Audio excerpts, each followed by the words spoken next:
Қайырлы күн достар. Бүгін сіздермен үй жағдайында сүзбелі ірімшік дайындаймыз.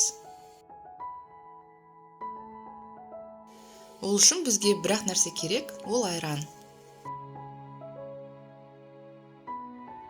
Кез келген айран түрін алып, тоңазғышқа қатырып аламыз. Менде 2,5% айран. Сыртындағы пакетін алып тастап, жібітеміз. Астына бірнеше қабатталған марля немесе мата қойып, сары суынан сүзіп алу керек.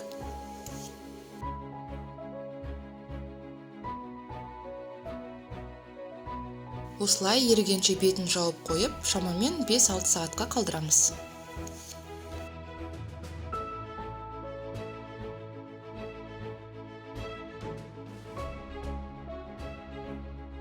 Міне бізде толық жібіді, бірақ әлі дайын емес. Енді астына сита қойып, үстіне груз басып, тағы 1-2 сағатқа қалдырамыз. Әбден сары суы ағып болды дегенде аламыз. Осылай бізде керемет сүзбелі ірімшік дайын болды. 1 литрден 270-300 грамм шығады.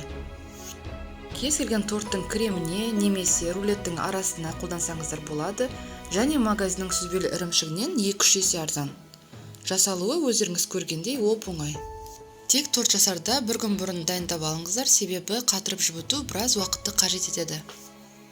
Пайдалы болса, каналыма тіркеліп, лайк басуды ұмытпаңыздар. Назарларыңызға рахмет. Сіздермен болған Гаухар.